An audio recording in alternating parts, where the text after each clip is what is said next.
the highs and lows of the friend zone and modern dating. It's a typical notion of modern dating, isn't it? The feeling of modern dating, the highs and the lows, the weirdness, strange love, freaky, strange love, uncaring, unloving, maybe frisky and sweaty, an afterthought of shame. However, modern dating, strange love, it's just effing weird. R.I.P. to Andy Fletcher of Depeche Mode. Have a look at this. Maria, please, it's pouring outside. Let me in, Maria. No, you're literally disgusting. Take your stuff and leave. Maria, what did I do wrong, Maria? I didn't do anything wrong. No, you're a disgusting cheater. I cheated on you in your dream. With my sister. What? So he cheated on her. I cheated on you in your dream. With her sister. With my sister. In her dreams. Bruh. Now I'm showing this first, simply because if it was not for the internet, I would think this was me. I would think I was the only dude who ever experienced women dreaming. 1 second. I cheated on you in your dream. And yes, I know this is it's a bit of a very real point. A woman dreaming that you cheated on her, and then she gets angry to the point of an argument. I'm sorry, if as a man you've never experienced this, good luck, and you think it's BS, no, it's not. What? No, it's not. And again, why I'm thankful that people make points online, because certain situations you think it's just you, that you come across nothing but crazy women, then you realize, no, it's not just you.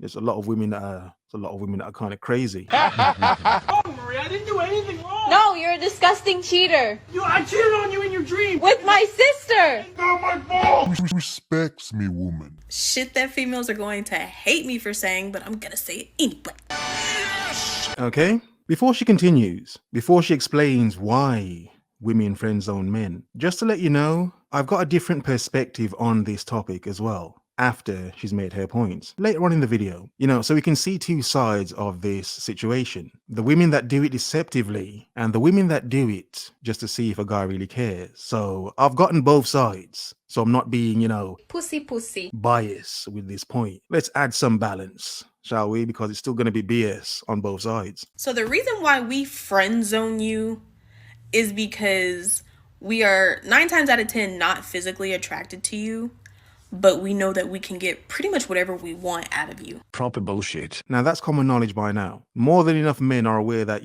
women are just using men to just see what they can get from men. Because as many men know, those guys become appealing when their looks begin to fade. Shong knew that we can get pretty much whatever we want out of you. And because you are in that phase with us where you're trying to impress us because you actually like us, you'll do pretty much whatever to try to impress us. And we take full advantage. We know we can call you for anything and you will say yes because you're hoping that the friendship leads to something more. I promise you though, it's not. If she wanted to be in a relationship with you, if she actually liked you, that would have been done. All the shit that you do for her, that would have been done if she really wanted to be with you. And I am well aware that what I'm saying does not apply to all women. That's cat. And that's why I've got another perspective on this point. That's cat. From the perspective of women who actually give those friends a chance. I gotta have me some fun. Es bueno. And I am well aware that what I'm saying does not apply to all women, but if the shoe fits, wear that bitch. But have a look at this. Never be scared to ask men for money because they're never scared to ask you for sex. Silence. And you know what we call that? Prostitution. Well, you can call it, equal exchange. You can call it equal exchange. Interesting. But that works as well. For money because they're never scared to ask you for sex. The shoe fits, wear that bitch. And talking of the highs and lows of modern dating, the strange love of modern dating, that's how my love goes. High tech, low life. We're all familiar with the cyberpunk aesthetic, with neon Asian inspired streets, a lot of bad weather with electronic music in the background, extremely functional clothes, so functional that you don't even know what to do with it. Also, that sounds like England. Bad weather, weird clothes, strange mood, yeah. There's a kind of dark nostalgia in this genre, even though it's supposed to be about the future. And this is most likely because American cyberpunk is most reflective of the sci-fi subgenre that was refined in the 1980s, with literary works like William Gibson's Neuromancer, or movies like Ridley Scott's Blade Runner having huge influences on the genre.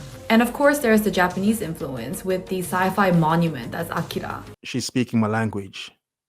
I'm just saying, she's speaking my language. But the modern aspect is coming, just wait. With the sci-fi monument that's Akira, or works like Ghost in the Shell or Cowboy Bebop. But the reason why I find cyberpunk to be particularly interesting is that it's so close to our current reality now. Visually, there are definitely places that look cyberpunk simply because fictional cyberpunk cities were based on real locations. But beyond just the aesthetics, the core themes of cyberpunk, high-tech, low-life, has become modern-day existence in many places around the world. We're literally living in a world where mega corporations control almost every aspect of our lives. And technologies that have been developed so recently, as recent as a few decades ago, are woven into our day-to-day so tightly that you really can't function in society without it anymore. Yeah, ReplicantPhish doesn't make sense, does it? Still doesn't make sense? Okay. That you really can't function in society without it anymore. A global pandemic has taken over our lives for the past few years, and the wealth gap has gotten wider than ever before. Inflation is rising way faster than average wages, and housing prices has gone through the roof. And the only people who can afford them are people who already have multiple properties. While tens of thousands of people in any given megacity have no shelter at all. At the same time though, my tiny phone can take 4K film quality videos. I can play games with people who live halfway across the world. And their corporate overlords are quite literally going to outer space. All this technology in the palm of our hands, and yet there's an emptiness. I'm sorry, what did you just say? All this technology in the palm of our hands, and yet there's an...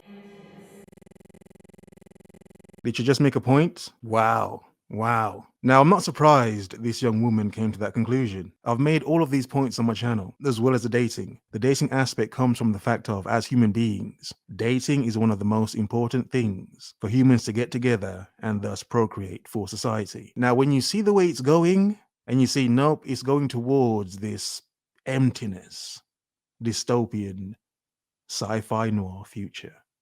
Oh, then a replicant fish in a modern dating pool makes a little bit more sense. To some others, it goes over their head, I know. And emptiness. The false comfort of having day-to-day conveniences that makes you think that life is easier now than ever before in human history, when in reality, you're one accident away from being out on the streets, and even if you do everything right, you're probably going to have to work until you drop dead. But hey, at least your apartment has keyless entry.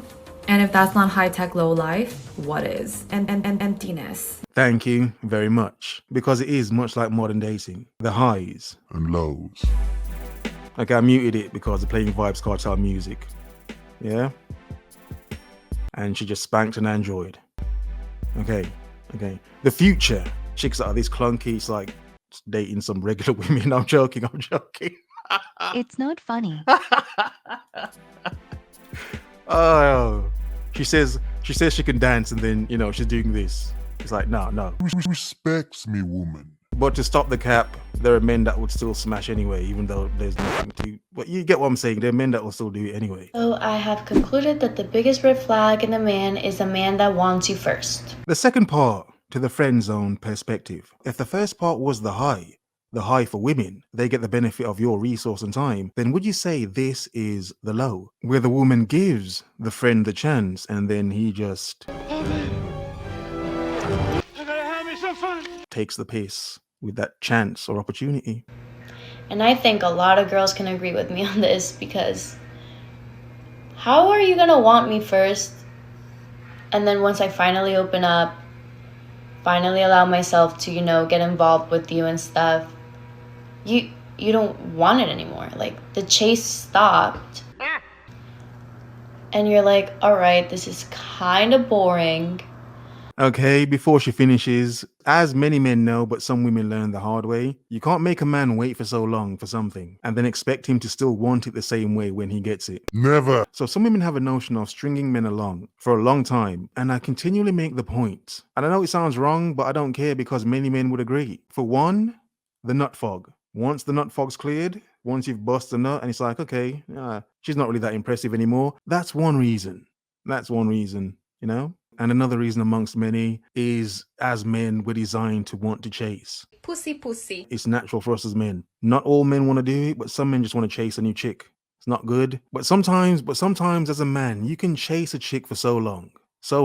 And when you finally get her, it's like, oh, this isn't. Bruh. Why did you make me wait so long for this? Why did you make me wait so long for this? You don't want it anymore. Like, the chase stopped. And you're like, all right, this is kind of boring. I'm gonna go chase someone else. And emptiness.